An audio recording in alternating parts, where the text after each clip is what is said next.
So yesterday, I sold a bunch of coins to a coin dealer about 2 days ago, and then I realized that I sold him some Morgan silver dollars from Carson City, and I always love that coin because one, it's worth more, and two, they literally Carson City had a lot of silver mining, and they would literally take the silver straight from the mine, and that's California or possibly Nevada.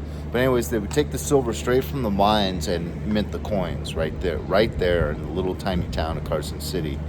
So it is really cool to me. But darn it, I sold them two, and now I only have one left. But I realized that I may have been lowballed on one of the coins.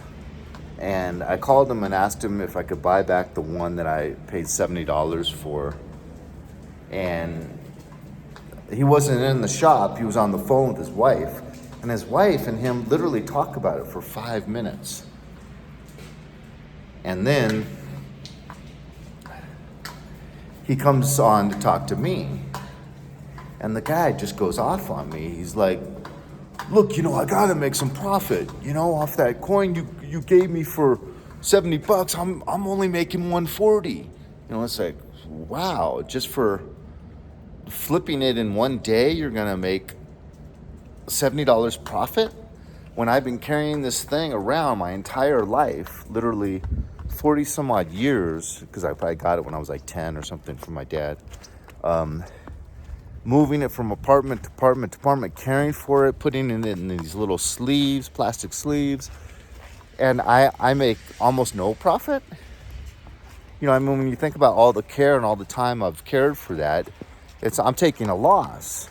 So it's okay for me to take a loss and for you to make 100% profit, having to do literally nothing, just going on the internet and posting this wherever he can sell it for that much. But the guy just literally went off. And then also, when I returned my car, because the front bodywork. So yeah, I brought back my truck because I paid a lot of money to have the bumper fixed from that accident. And when I went back, the next day, the whole top of the thing, when I shut the hood, the whole top of the grill popped out, and it's because it busted some plastic. And so I brought it back to them, and it's a father and son auto body shop, and I was dealing with the son. The guy just started ripping on my car, picking up the plastic that goes over the radiator and ripping it and banging it and just yelling at me. What did I do wrong? I brought my business to you. I saw there was a problem. I brought my car back. I wasn't complaining or being rude or mean. I didn't drive there in a bad mood or angry. And the guy was just pissed. And I think it has to do with all those predictions for what's going down in 2024. People are losing their minds. At least the people that don't have the Holy Spirit residing within them. So that's my 2 cents on that. Have a good day.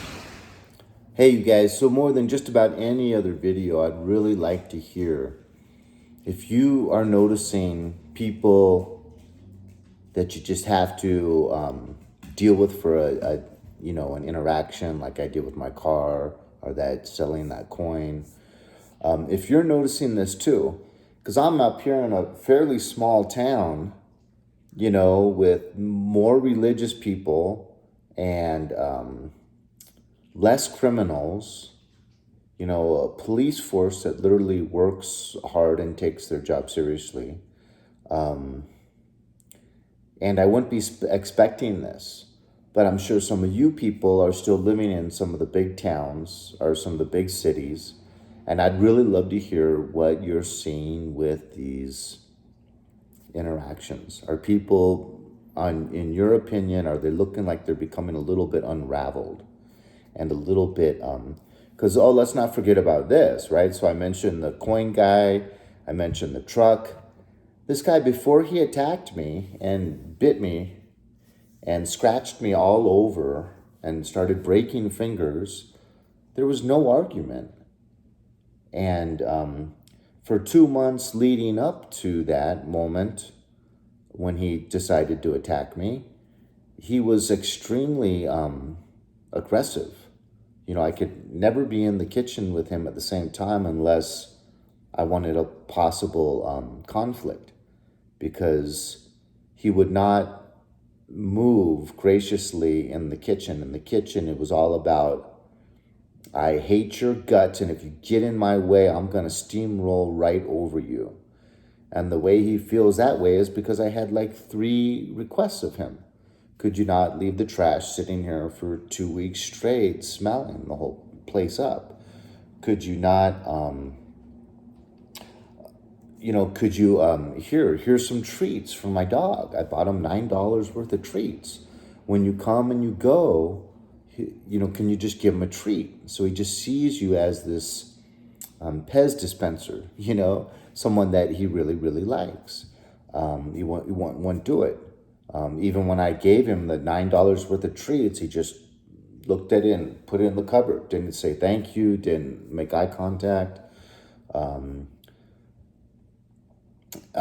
So obviously that guy's a rare occasion. He has, from what I can tell, a mental disability.